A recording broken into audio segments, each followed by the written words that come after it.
So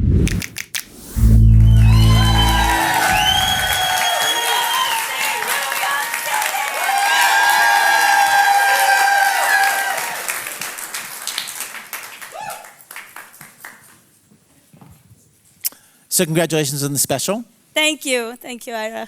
Thank you so much. Thank you, everybody, for coming on.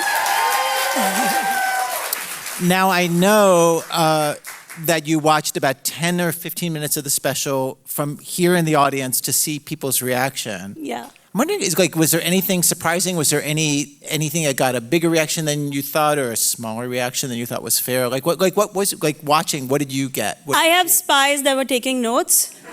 Yes. And I noticed particularly the people who didn't laugh at the mother-in-law jokes. Because that personally affected me, you know? I felt like they're from the enemy camp. Well, do you think they might have not been laughing out of fear? Maybe they were with their mother-in-law at the show? That is a thing.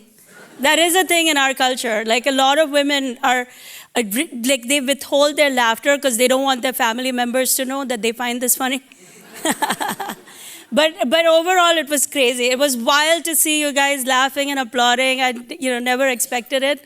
Thank you so much. Thank you.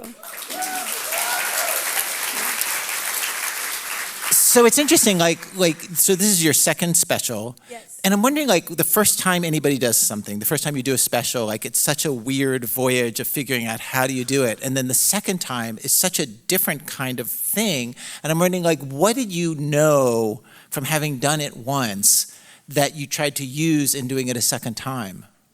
I think I learned that I like the smaller format, like the smaller room format. The first one, I was on a big stage with the red curtain, a more traditional look. Yeah, I remember And that. I kind of felt like I was too far from the audience. I like to treat every show like it's a dinner party.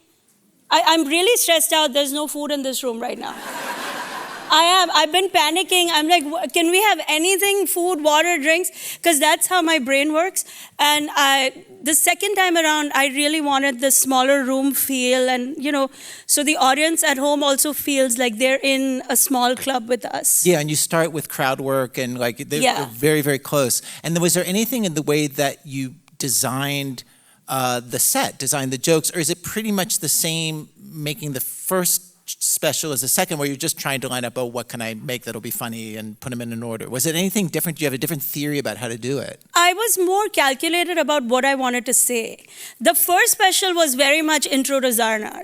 Who am I? Why am I doing this? The kid, the other kid, the third kid. There's a lot of kids. But this one, I was like, what am I saying about being an immigrant? What am I saying about being Indian?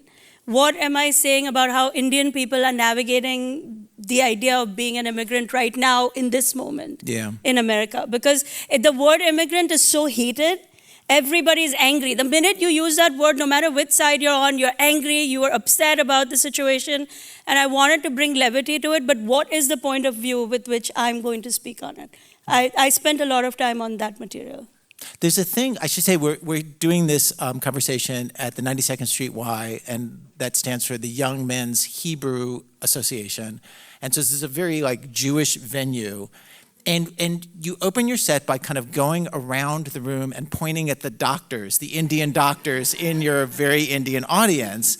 And one of the things I wondered, and I feel like I actually don't know the answer to this question, but I thought you would have a theory about it, which is seeing an Indian performer go around the room and point at all the Indian doctors and cracking jokes and saying, the PhDs don't count and all that.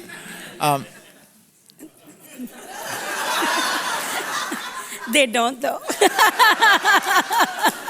Okay. In fact, we're going to put this conversation as a podcast. Yes. And so I'm just going to pause here so we can put a clip so our podcast audience can hear this. Okay, we're back from our clip. And the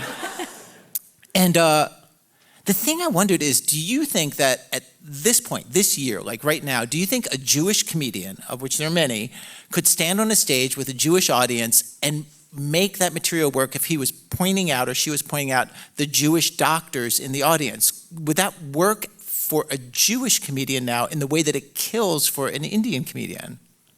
I don't think so. I think the Jewish community is going through their own trauma right now. And, and I think that they have to go in another direction for the moment. I think anything that feels harsh, being said from the Jewish point of view, I know I have a lot of Jewish comic friends, and I think they're nervous. So we are happy to take over that mantle for the time being. Just so we don't lose the essence of the idea. But I do think that it's a tough time for the Jewish comics. It's a tough time for a lot of other cultures. Indians kind of are a little bit out of that crossfire, if you may, because we're just boring people. Nobody really knows what we stand for except for SAT prep and stuff. So I think we have a little, I do feel like I have a little more artistic license. Yeah. But just to stay on this for another minute, like when I think about it, like I grew up in a home where my parents very much wanted me to be a doctor. You and I have talked about this, how my mom, the very last time she told me it's not too late to go to medical school, I was 41 years old. Like that's not a joke. Like we've talked about this. I was 41 years old. I had my own national radio show that had been on the air for 5 years. And my mom said and that was the last time. And so like I very much know the pressure that a Jewish kid, at least of my generation, felt to be a doctor.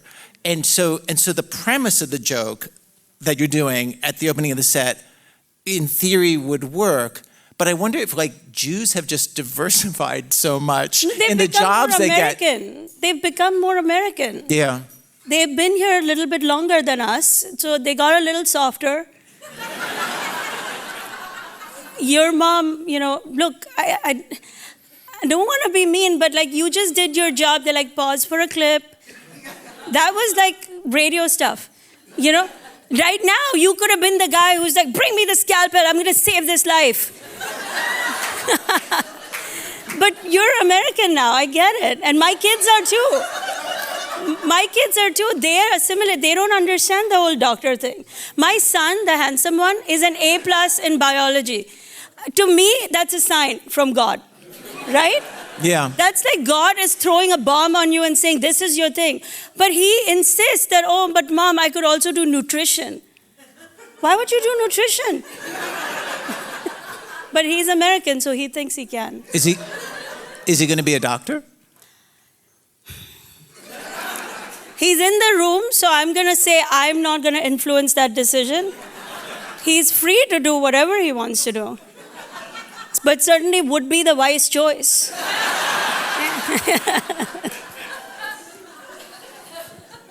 Do you think I made a mistake? I do feel like it's not too late to take the MCAT.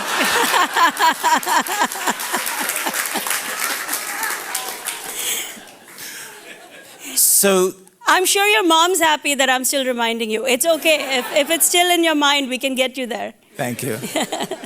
So again, very Jewish venue we're in here. And I was interested when I read your book that you write about, like you tell this story about how at one point, years ago, before you were a comic, you're living in New York and you're looking for things to do and you decide that you're going to become, maybe you should explain, you end up working at the Museum of Jewish Heritage, and then you have a whole chapter about thoughts about Jewish people. Yeah. Do you want to explain just how you ended up working there and just like... So it's a very, very dark period in my life. Like I had just gotten married.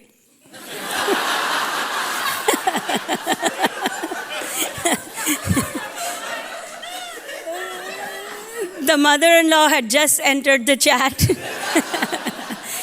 And I was living in Europe because my husband had a job in Sweden. So we got married and we moved to Sweden. And at that point, I was already a college graduate and a law school graduate. I was studying for the bar exam myself. So I was like what I would say a reasonably educated person. And in Sweden, because I was alone a lot, my husband would be working. I was spending a lot of time at the libraries and at the cafes. And I met a Holocaust survivor.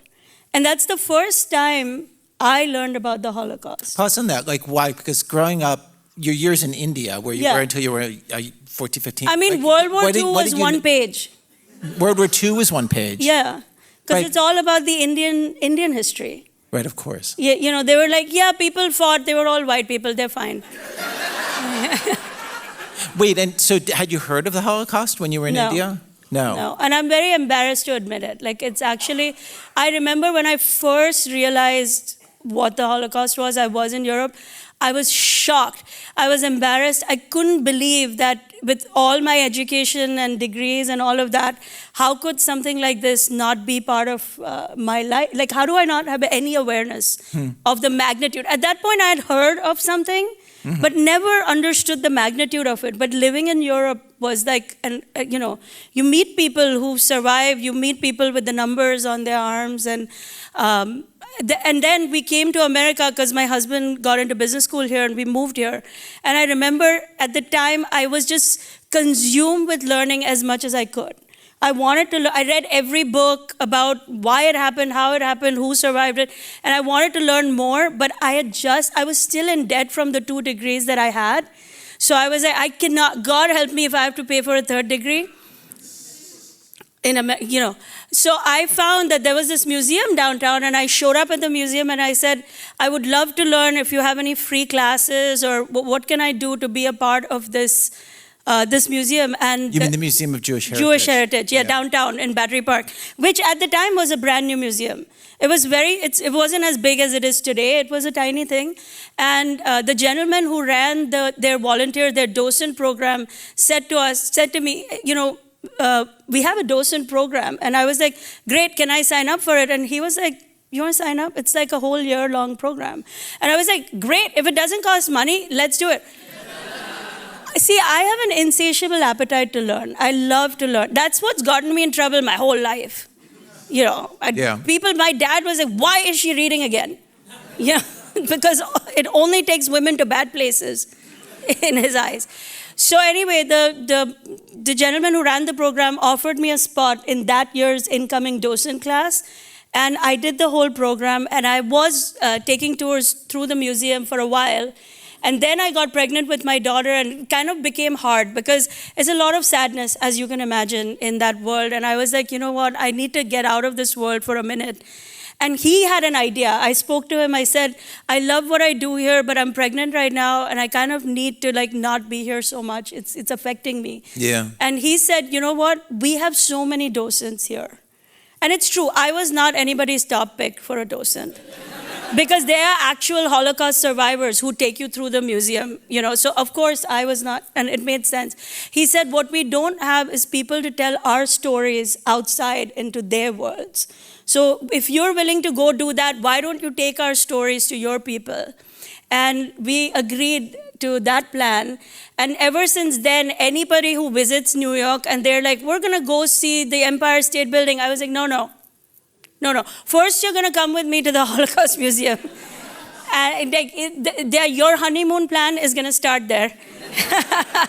Well, one of the things I thought was interesting is that in the book you explain, you start to just spend a lot more time with Jewish people because you're meeting them there, and then you're living here on the Upper East Side, and going to Jewish holidays, people's houses, and seeing all that. And you say this thing that I had always thought, but I had never seen anybody say out loud, and I hadn't said it out loud, which is just when I'm around Indian families, it feels so similar to Jewish families. Yeah. And you point out in the book, right, because the mothers run everything. In a very Jewish family, the women run it, and everybody knows it, and there's no pretense. And in an Indian family, So the Indian family is similar in that the mother runs everything, but we have to pretend that we don't.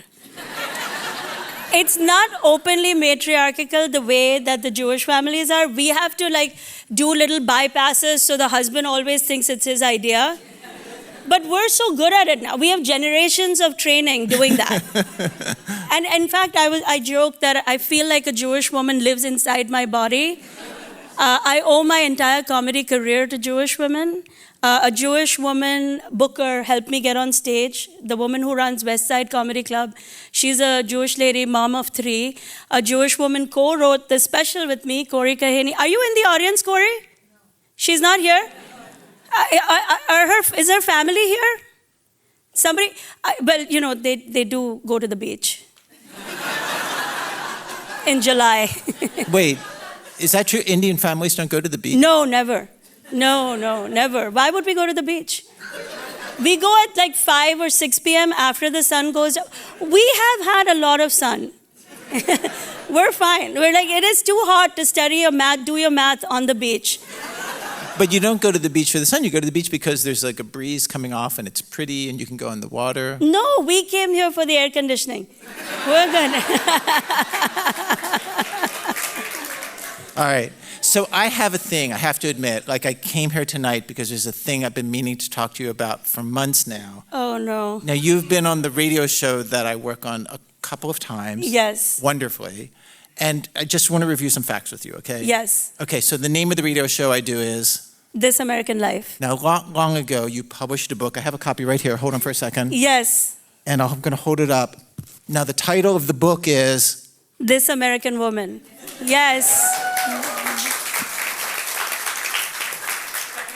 Do you see any similarity? Yes, I do. They're both amazing pop culture things. They're both amazing stories. Do you owe me money? I will tell you, we will make a deal. If you take the MCAT, on behalf of your mom, I will give you a little envelope. Thank you. All right. You must have remembered the show when you... Of course I did. Of course I did. But the title fit so beautifully my story too. And we did. We were like, maybe This American Life wants to make a This American Woman story.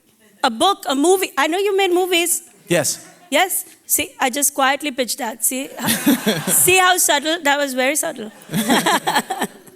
Another thing I got from the book, I have to say, in your stand-up and in the new special, you tell a lot of jokes about your mother-in-law. Again, I'm just going to say for people listening on the podcast, we'll insert one here. Okay, we're back. That So was hard professional, radio right? And then I have to say, I think people here would be interested, reading the book, the way you write about your mother-in-law is so much more three-dimensional, and you get into things that you can get into in a book that you can't get into on stage, but it's really moving. You talk about how, for you as somebody who's, this is so serious and heavy, everything I'm about to say, but like, for you as somebody whose mom died and your dad wasn't barely talking to you, when you got married, your mother-in-law seems like she was incredibly loving and really like took you in and welcomed you, and there's a whole side to her that isn't probably appropriate for a stand-up set, but like it was really interesting to see just how much more complicated your relationship with her is. She's a great person. My mother-in-law, first of all, is brilliant. She's a brilliant woman who raised 2 sons in very difficult circumstances in India. I have so much respect for her. And I met my mother-in-law the day of my wedding in India. She never got to meet me before because it was complicated. But you talked to her on the phone and stuff, yeah, right? Still, at the time, she was the mother of this superstar engineer kid that she thought she was going to handpick the bride. There were a lot of suitors for my mother-in-law, for my husband. So she's an amazing person, and we have a really good relationship. But the truth about all in-law relationships is that it's complicated. All relationships are complicated. Even though she's amazing and she understands me and I try my best to understand her, things just keep happening. She keeps saying, like, I'll give you a real life example. When my daughter Zoya was born and we went to India with her, she was happy. She was totally fine. And then when Bridge was born, my son, we went back to India. There was a huge party in his honor. That's the thing. She didn't mean to be like, she's not sitting there being like misogynist and, oh, I didn't care about the girl, I care about the boy. But the world around her, the world she's in, they were like, you have a son, you have a son, you have a grandson. And I remember Zoya being like 3 and like all American and being like, hello, me too. But no one in the room because people were celebrating the boy. And then in terms of her relationship with you, there's the stuff you talk about in the specials, but there must be another side to it too, where she's still that person who welcomed you into her home and... She shares her side very liberally in my comment sections. She has written extenensive reviews from her point of view. Is that true? What does she say? Yes. That's fascinating. She will get into, if I have a joke about her, she'll be like, she's exaggerating. It's not like that. I didn't say that. You know, she has opinions. Does she try to be funny? She thinks she should get on stage and share her perspective. And by the way, my mother-in-law couldn't speak a word of English until like 3-4 years ago. 3-4 years ago, when it was my birthday, I would get a WhatsApp with one balloon emoji. Do you know how cheap you have to be when you're cheaping out on the emojis? Now, for my birthday, she'll be like, I think I need to hire an agent. She's like, I think you wrote this joke of yours is making a lot of money, and she'll give me like an eye roll. Yeah.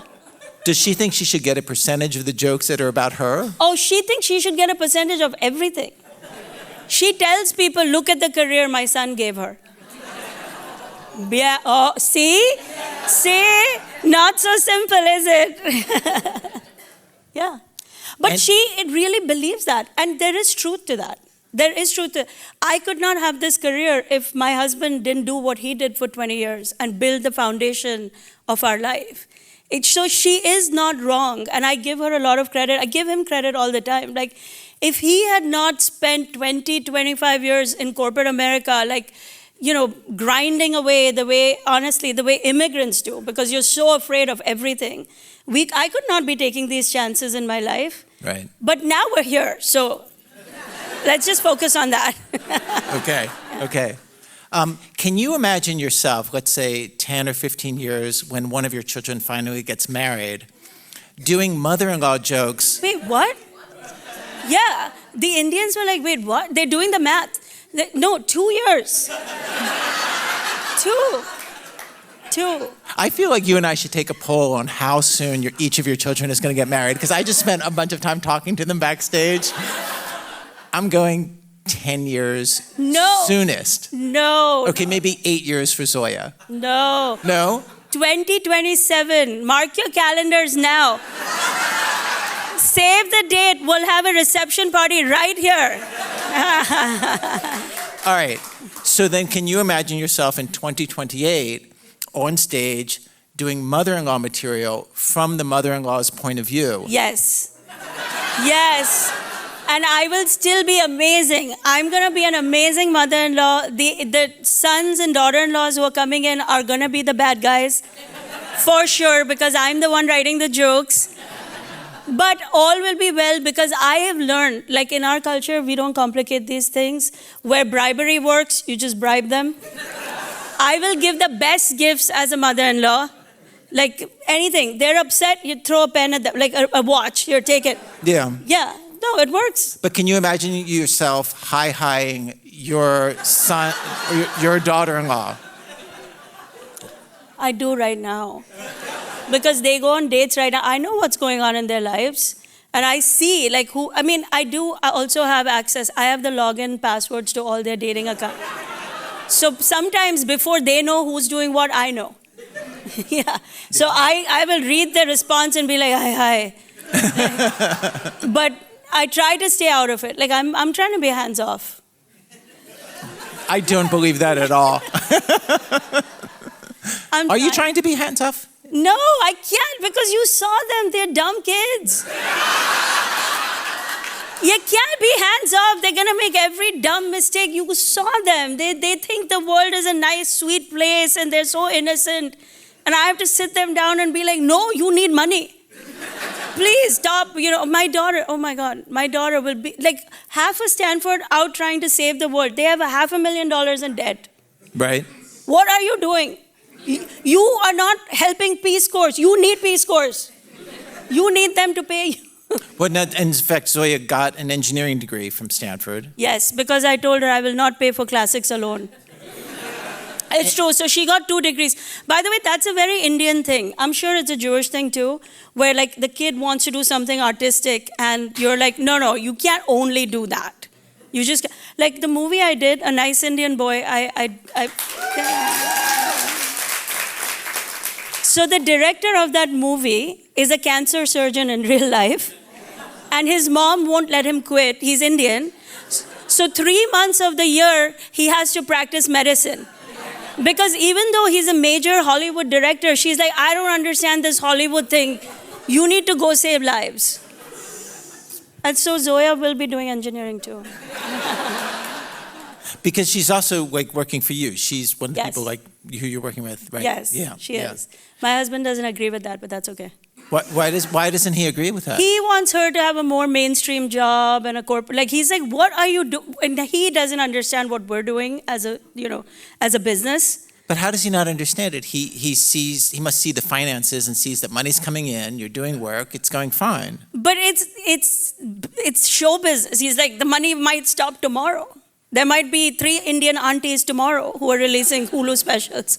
Yeah, and then you're what first. Are you, You have a total market advantage as a product. You got in before anybody. You created the market. You invented this market. Yes. Well, I mean, I didn't know I was, but yes. You are the Steve Jobs of this genre.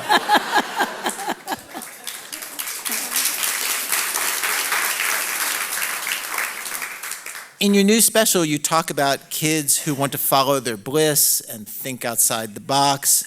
And your feeling about that is? No. I mean, it's very clear. No, please don't. Please. And what do you do with the fact that you are doing exactly that? Okay, people are always trying to have this gotcha moment with me and like, are you being a hypocrite? My kids are like, are you being a hypocrite? Because also my son has a white girlfriend now, so she comes up with all these words.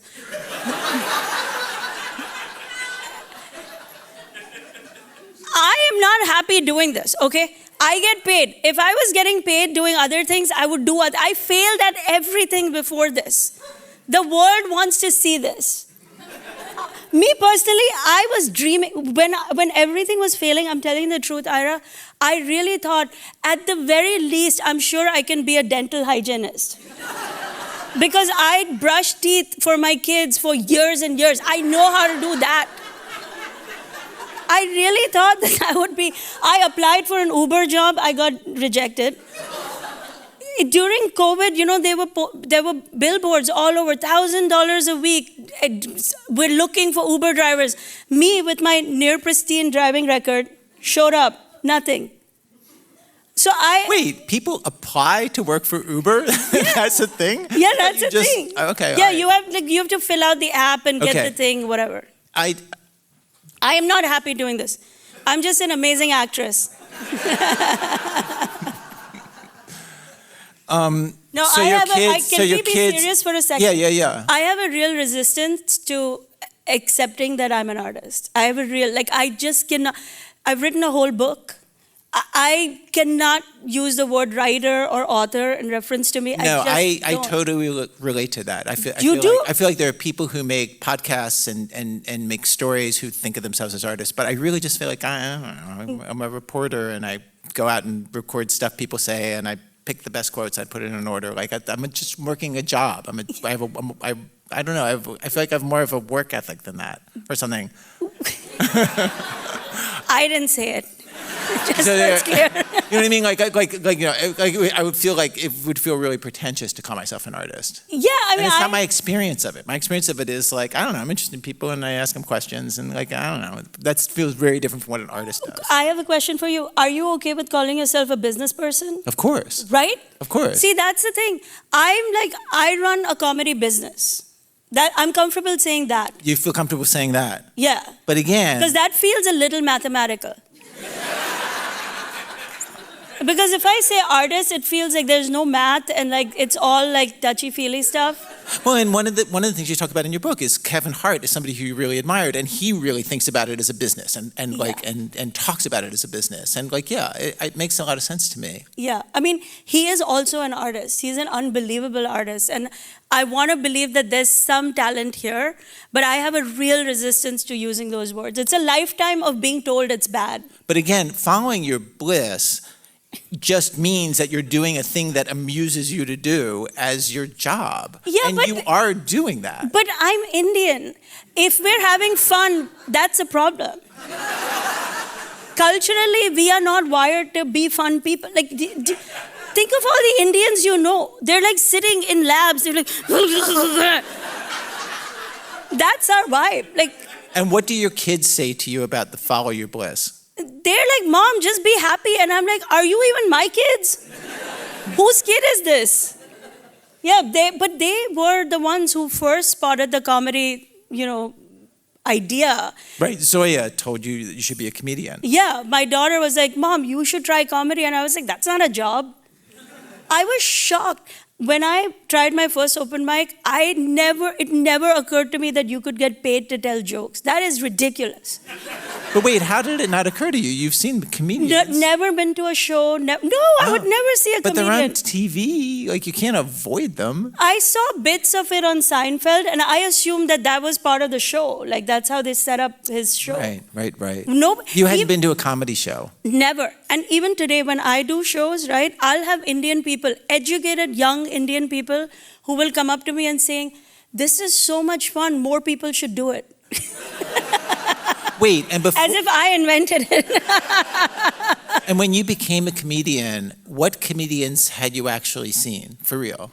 I saw them after I decided I will do comedy. And who did you see? Then I saw, Joan Rivers was the first one. Because that felt like the most, I started looking up mom comics. Right. Because, I was a stay-at-home mom for so long, I really thought that there must be many Indian mom comics, I just don't know them. Yeah. Because I'm buried under my world and my responsibility. Right. So when I came up for air, I was like, I'm sure there's like hundreds of them. Who are these people? When I realized that not a single Indian woman was doing this, I was like, that can't be possible. Right? So then I started looking up mom comics, moms who do comedy, and Joan Rivers was one of the first. And you just find stuff online, yeah. Joan Rivers. And tell me something about Joan Rivers that you noticed or like that you thought like, okay, that's interesting to me. Her early work looked to me like she was making her people feel seen. There are a lot of things that her people say, because in her audience, you'll see people doing that. Like, they're laughing, but they're also nodding. Like, yes, we agree, we approve.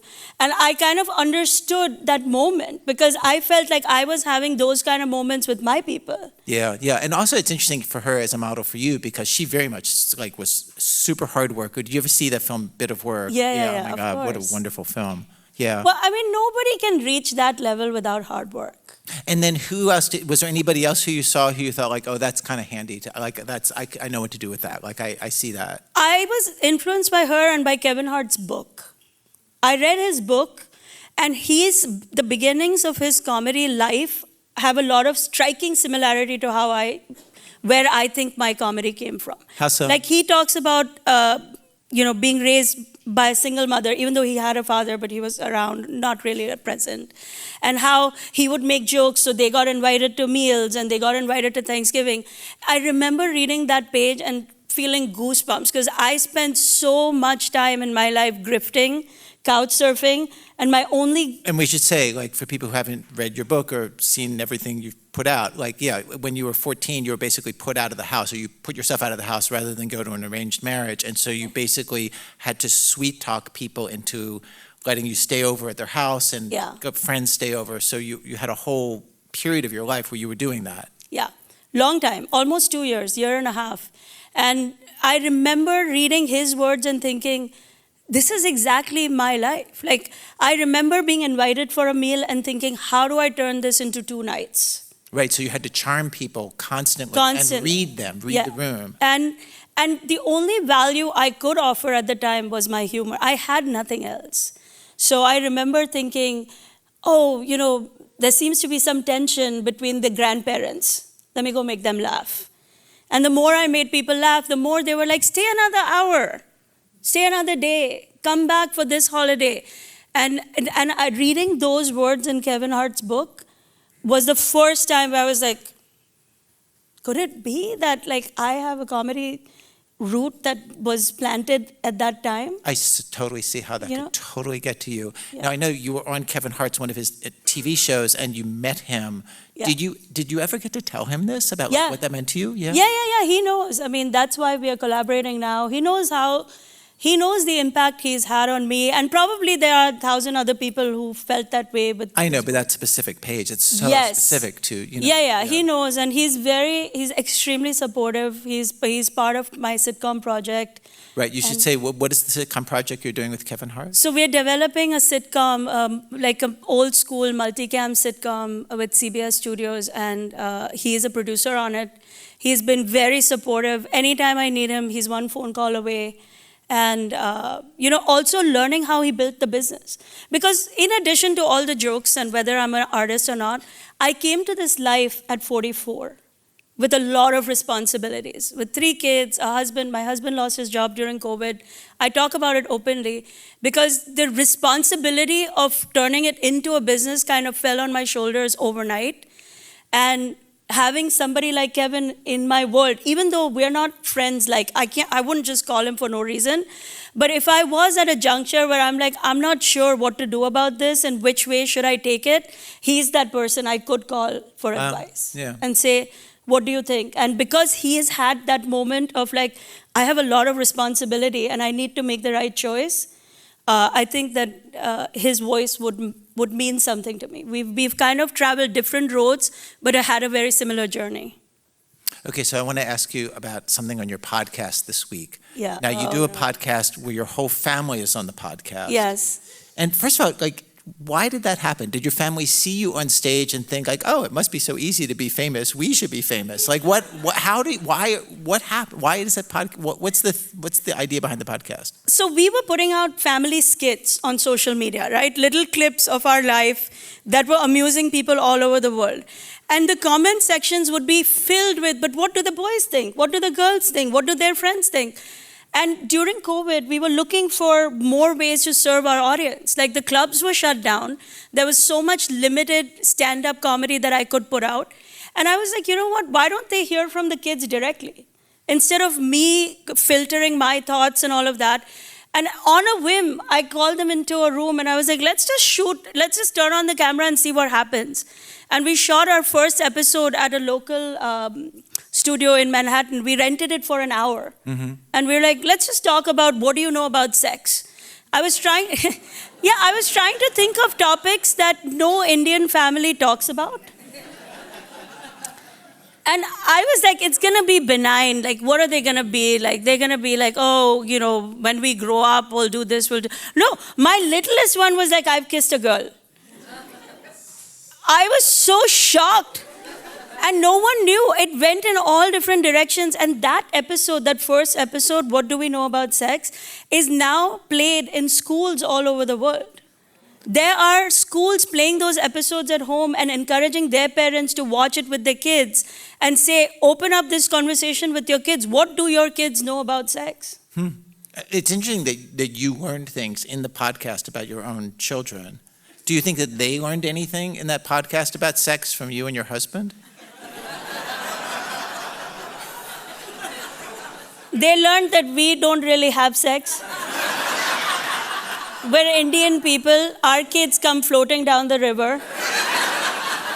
If you're familiar with Hindu mythology, that is how every kid came. In America, the stork brings them. In India, they come down in a basket. They don't need to know any more than that. Like Moses, I'll say, Yes, because we're here in this Jewish room. Yes.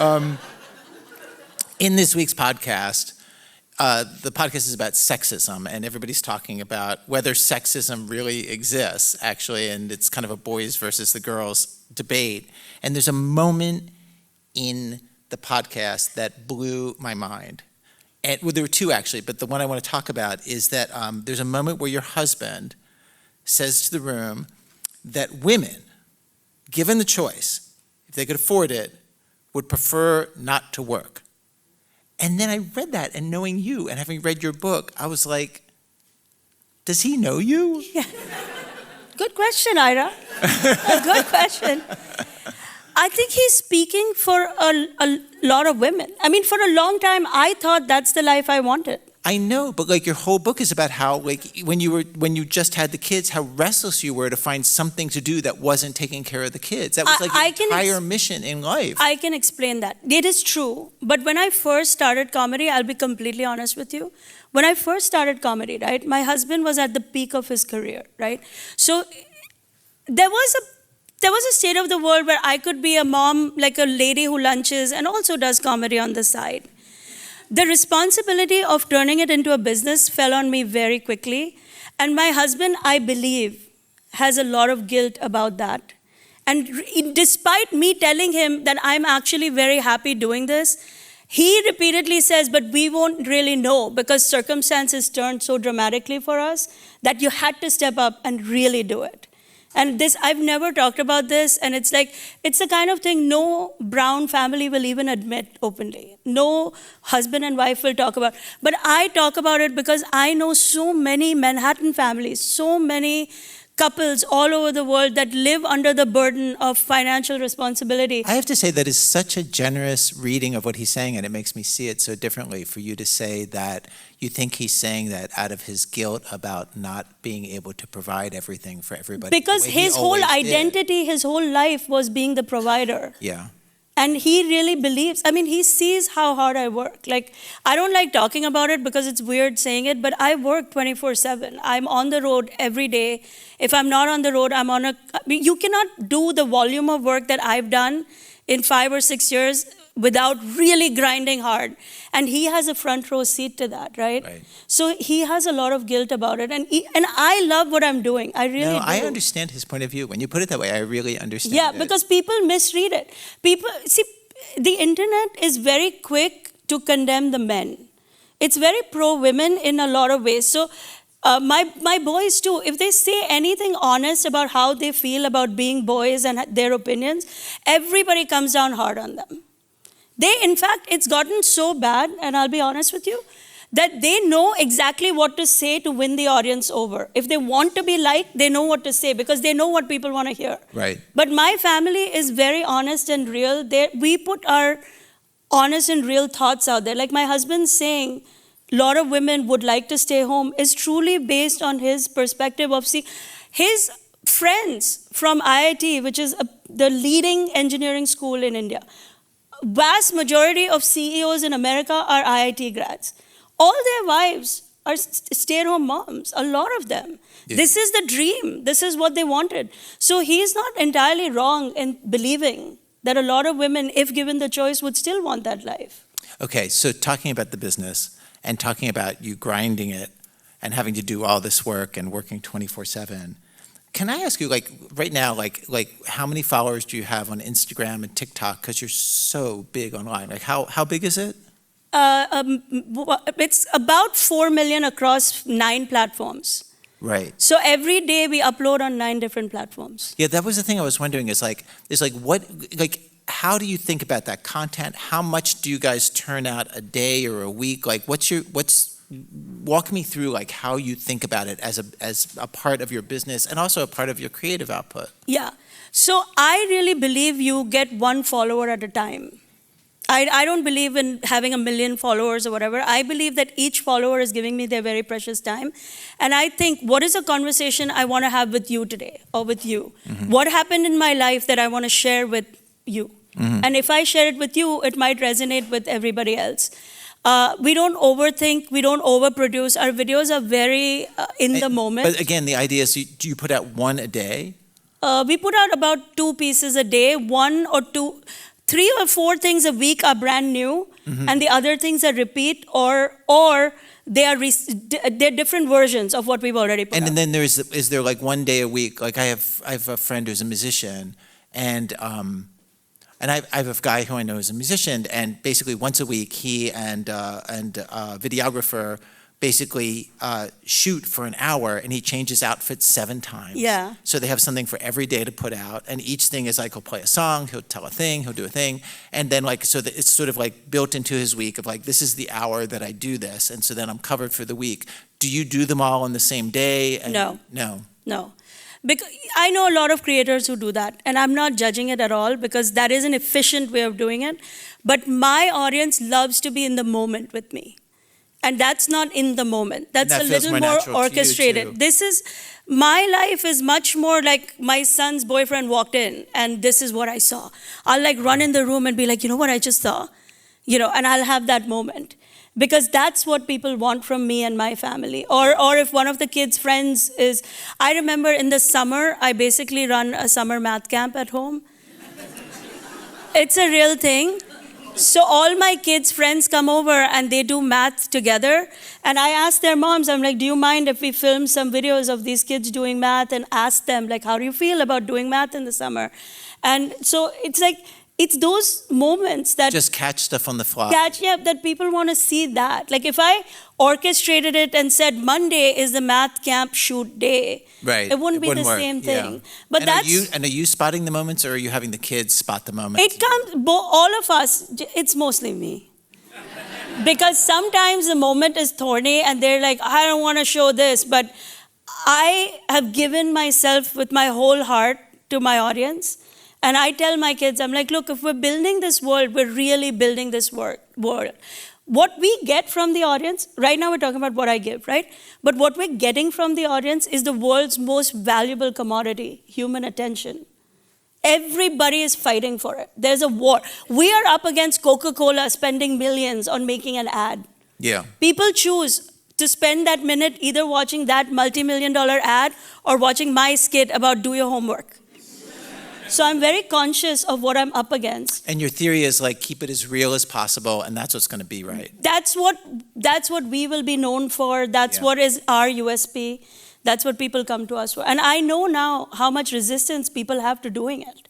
Because behind the scenes, I see the people who like orchestrate all these stories. So I know how rare it is what we're doing. Okay. So you just starred in a movie with Jonathan Groff. Yes. And He's so cute. and did you know anything about acting? Like, what was that experience like? No. So I tried my best to not do that movie.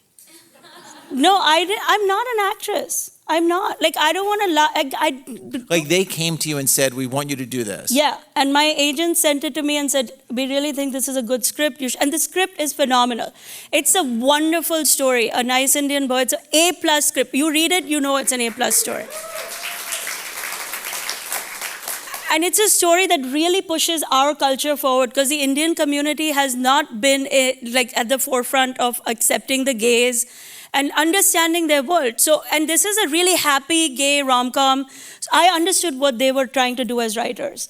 But the story is so good and the mother's role is really strong. And so I have to say, if somebody came to me and said, like, we want to give you a big part in a movie, I would be so frightened of just like, I have no idea how to do that. Yeah. How did you learn how to do it? Like, what did you do? I didn't. I said, please give this to Meryl Streep. Just roll her into the tanning salon. She can do this. And the director then called me, who, as I mentioned, is a cancer surgeon on the side, which gave me a lot of comfort. And he called me and he said, Zarna, this role is for you. This role is the role of a woman who's disappointed in her husband and kids. I was like, step aside, Meryl. Let's do this. He had confidence in me, so I chose to have confidence in myself. And so what was it like? So you have to memorize the lines, and Yeah. then there comes a day. I had no idea about that either. It's a lot of work, acting. I used to be like, what do actors even do? Oh my God, it's a lot of work. It's like stand here, stand there. And did you have somebody give you... Did you have somebody give you tips? Did you have a No. coach to practice with? No, I didn't have any time. I was doing stage shows. I was preparing for a comedy special at the time. So I showed up and I said, listen, I spent 10 minutes with the director. I said, what do you want? Tell me exactly what you want and I will do my best to deliver it. And honestly, that's how I did Kevin Hart's competition. I was part of a comedy competition. I had no idea what to do there. But we had to drive around in a Lyft cars, like Uber Lyft, and make people laugh. And I showed up there, I sat with the director for a few minutes and I said, just tell me exactly what you want in plain English and I will try my best to deliver it. Like, don't use all these movie people words. So what did the director tell you in this case that they wanted? Like, each scene, he would spend 10 minutes with me and be like, this is what this scene is, this is what, these are the reactions you're looking out for. And I literally gave myself to my director and trusted his vision. And then they told you, I guess, like, just show up, have the lines memorized. Yeah. show up at this time, be sure you know the lines. Yeah. Even now, I don't know what a mark is and a line, eye line and all. I don't, like, there would be like little stickies all over. I would be like, tell me where to stand. Because there were a lot of stickies. There were like 5, 6 people, right? Like, I'm not sitting around memorizing which color is mine and all. Like, but Did any of the other actors give you tips? yeah, I mean, the thing is that on the movie set, they called me Zarna AI. Because they're like, you came and you just learned in a day. Like, they do. That's a nickname for me, Zarna AI. Because I'm such a, like, I love to learn so badly. You don't understand. Like, if I decide I want to do something, I And will. so what did you learn in this case? Like, I don't know, just sitting in the room, I could gauge it. It was in the air. I was watching the other actors. Intuitively, within 2 days, my whole psyche was like, all right, this is what's happening here. This is what I need to do there. It just came to me. And I'm crazy like that. Like, sometimes my flight is delayed. Airports, I travel a lot, right? I start Googling how to fly an airplane. I'm like, it cannot be that hard. I need to get involved here, people. But it really intuitively kind of came to me, and my director was very, very gentle in handling, because he knew it was my first time. Were there mistakes you made along the way? I'm sure I did. I 100% I'm sure. I mean, I'm sure I made mistakes in filming this, but nothing in life is perfect. And then when you saw it, were you surprised at how it seemed?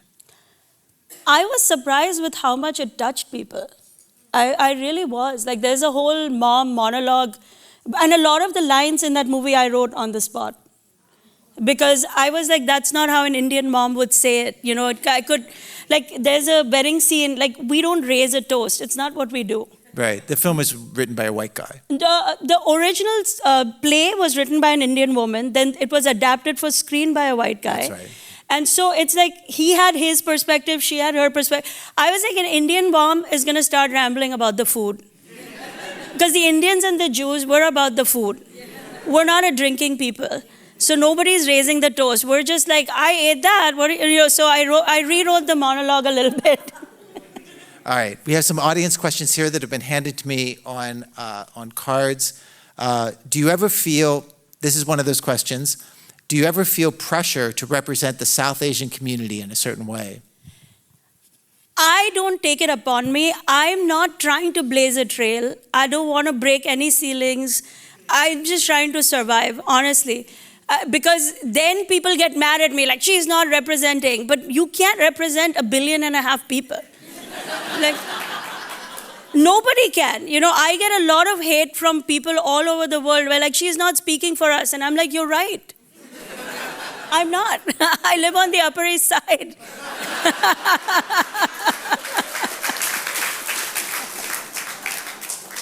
Here's another question. Is the Jewish boyfriend still in the picture? I'm Jewish, my wife is Indian, so I was rooting for them. So the Hindu thing is a real thing. I used to do a show called The Hindus with my friend who runs West Side Comedy Club.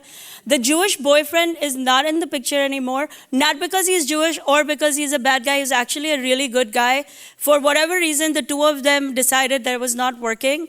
But I was also like because I'm so familiar with the culture, it kind of made sense to me. Like, if they had decided to stay for the long term, I would have been totally fine with it. But I said, whatever you do, I'm not losing the joke. Because the joke was such a good joke, and I wrote it. So You worked for that joke. yes.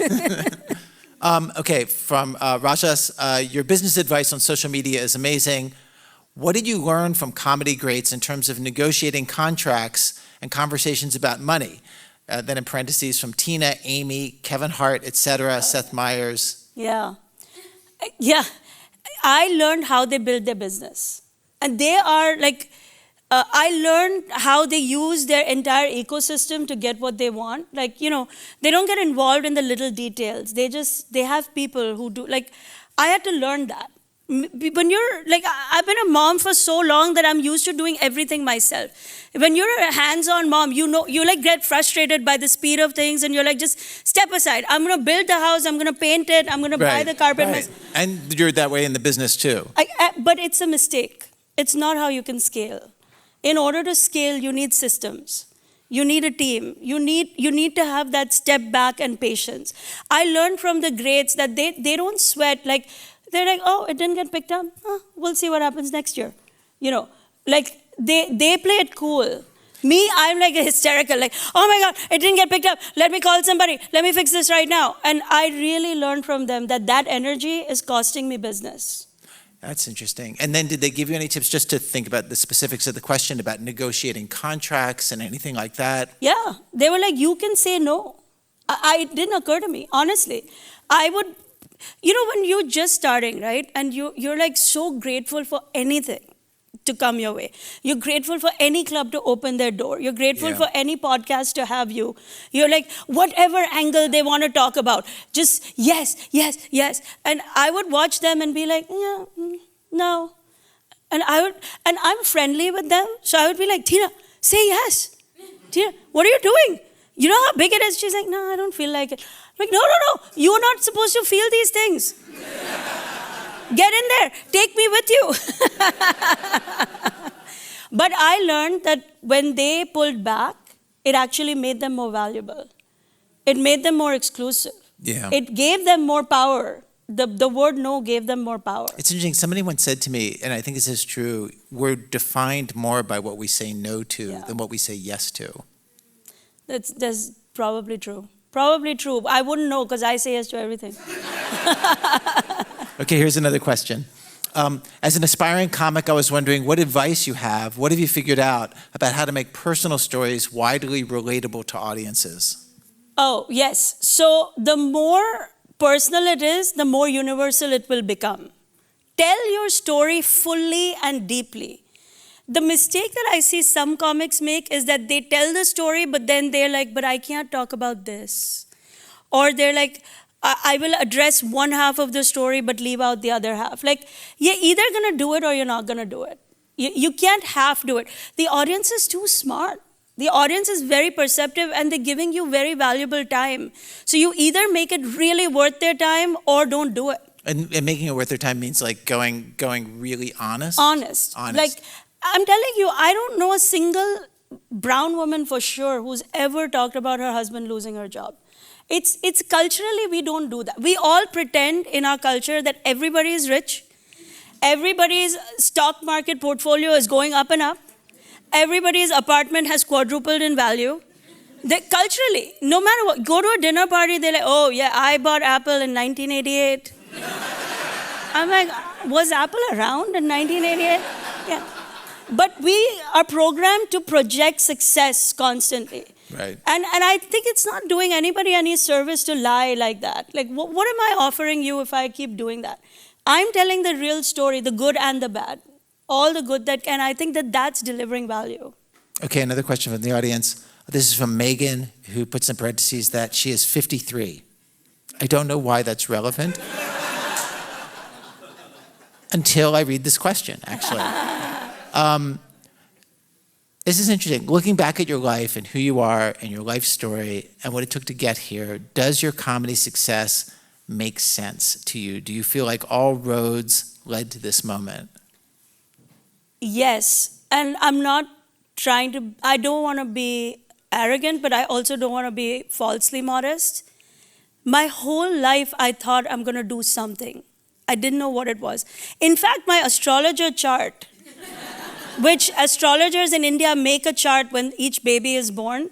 And the chart said, this girl will talk and talk and talk. And I remember my mom being horrified. Because like of all the things you could give to a girl child in India, like the ability to talk endlessly was probably one of the worst. So I remember everywhere I went as a child, my mom was like, please don't say that. Please don't say that. Whatever is in your mind, can you please not say it? Because I was known for saying inappropriate things that today are jokes and punchlines. Is in India what they call talking back. And so, for example, when you were a kid, what's something that you would talk back about? Like, what's something that you would say that would be like, that's not a thing? I mean, I have been a vocal, outspoken critic of Indian weddings, of Indian clothes. Like, sari is an outfit that makes no sense at all. It's just fabric. It's like loose fabric. It's held up by safety pins. Like right now, I'm like, please don't move. Because it's going to fall apart any minute. Wait. I always thought of saris as being like, you know how a man's suit like it's the perfect outfit because anybody looks good in it. You know, it's Oh, incredibly no, forgiving. no. And I always thought like a sari, everybody looks good in a sari. No, oh my God. You're just surrounded by beautiful people, Ira. This is what happens when the Indian in your life is Padma Lakshmi. Yeah. You see what happens? Yeah. No, it's literally fabric. You have to drape it. There are millions of videos on how to drape a sari.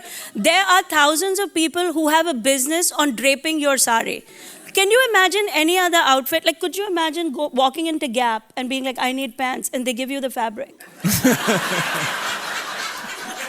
And so even as a kid, you were outspoken about I would this. be like, what is this outfit? And after all that fabric, the midriff is open, the side boob is showing.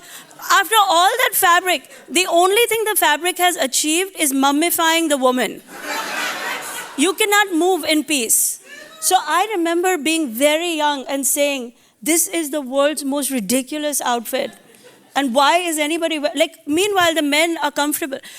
And when you would say that, people would say to you, oh my God, who does she think she is, an American woman? Because if you have an opinion in India or any sort of freedom of expression or thought, it must have come from America. Because all bad things come from there. all right, this will be my last question, and this will be my question. I'm getting married in a couple of weeks. It's my second marriage. You're a long married person. Do you have marriage advice for me? 100%, I've got you. The secret to marriage is don't communicate.